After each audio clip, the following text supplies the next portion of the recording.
How's it going? So, I'm Danny Diamond, and I'm going to play a set of tunes from this CD that I released this summer called Fiddle Music. Handy title, so you know what's on it, just in case you're surprised. The first tune is a reel that I kind of made up myself from an old song. The song's called Old Ard Bow, a song about a place in Northern Ireland near Lough Neagh, and I called the reel the Old Cow Hill for the crack, because Ard Bow is Cow Hill in Irish, and amusing myself. Then the second tune is an old tune called The Roving Bachelor, so I'll give those a shot.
Lovely.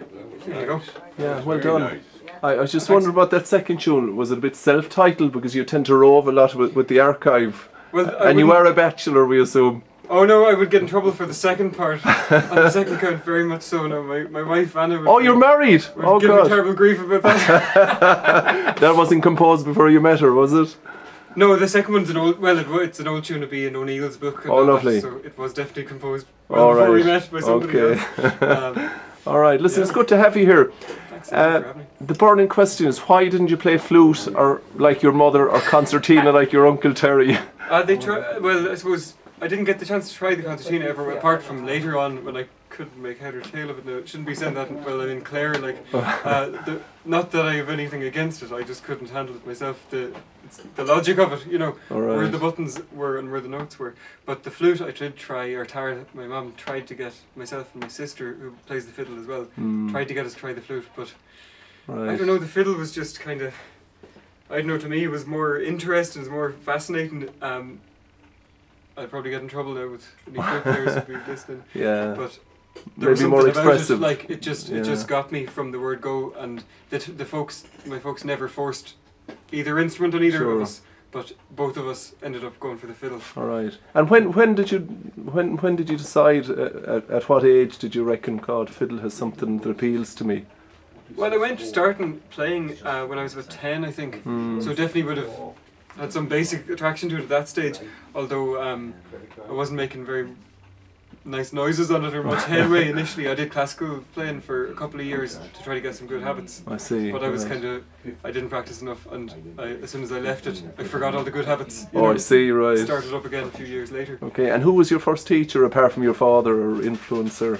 Like my dad would be a big influence, obviously, but he would never teach me himself because he thought, teaching your own kid might be too cheeky or whatever, or aroused would develop easily. Sure. So he sent me off to his friend Paul O'Shaughnessy. Oh, Paul, right, yeah. Great fiddle player in Dublin. Who was an album out recently as well? He does. It actually came out just around the same time as my own, But great CD it is too.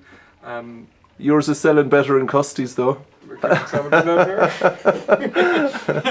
But Paul I loved the way he taught because he gave us strange tunes, mostly from Donegal, that you wouldn't hear in sessions. Sure. And he didn't tell us how to play technically at all. He kind of said, I'll give you tunes you won't get anywhere else, and now go and figure out the rest yourself. And it was over to you to find your own take on it. All right. And he didn't ask for money from the classes and things like that as well. It was a lovely ethos to the whole thing. Beautiful, yeah. It was mostly kids of friends of his that went to the classes. I know. So it's great, right. And who really, what was the first fiddle player you heard on CD or vinyl or whatever that really blew you away? There's so many. Actually, someone who mightn't be as heard of as much. I remember going up to Donegal. I would like a lot of music I play, at least, especially when I was younger, would be Donegal music. These days it's kind of diluted with other influences, because especially with working in the Traditional Music Archive, sure, where I work in Dublin, you get to hear a very wide range of stuff. Right. But I remember going up to Glenculmkill in Donegal when I was about 12 or 13, so I still wasn't really playing seriously. And I went to a class with a Donegal fiddle player called Martin McGinley. Right. I don't know if you know I've Martin. Heard, yeah. Savage fiddle player, brilliant, but he wouldn't be kind of putting himself forward, making CDs and things like that. He played it, he was in Dervish at the very start, in their very first album. Martin is the fiddle player. And I don't know of any other easy to get commercial recordings of him, but brilliant player, and he was really inspirational. Like, I see. He would have been a... Okay. I went back to Dublin after that summer just thinking, geez, I have to work at it now. Right. He was a big inspiration. Lovely. Yeah. And your work with, you always remind me of a young Seamus Ennis, because he used to be the rover as well, going around collecting and recording. Do you like that? Must be a most amazing kind of a job to have. It's great, and I wouldn't do it all my own for the archive. You'd Sure. be worn out, and there's a lot of travel if you were to do it on your own. There's others that work with me, a guy called Brian Doyle especially, who does a lot of field recording.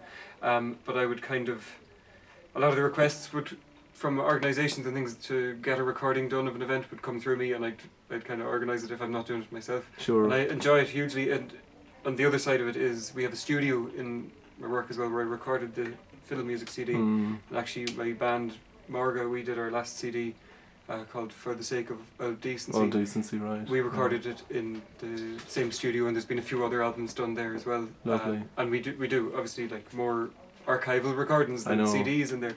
But in the last year or two I've enjoyed doing the studio work, partly because there's less travel involved, and it's nice to be in Dublin for longer than 3 or 4 days. Sure, I know. And do you travel much as a musician now with the band, with yourself? I mean, has your album kind of catapulted you to fame as regards travel? Shocking famous now. No, it's been going grand actually. I couldn't complain. Within Ireland, I've been playing since I did the CD, since the summer now, and over the next few months. Good. Nice number of gigs. I mean, I'm still working. I'm not working full time in the archive, but I work quite a lot there, and it's flexible, and they let me go away and do gigs, which is brilliant. And then next year with Margot, we'll be away a fair bit. We're going to Europe and we're going to the States, and we did that type of thing before 4 or 5 years ago, with those guys, but we hadn't been touring much in between. I know. So it does seem to be building up on both fronts. Great. Again, building up out of control.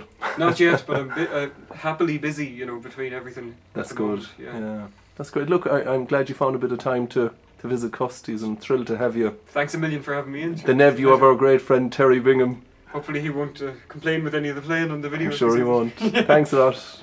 Thanks a million.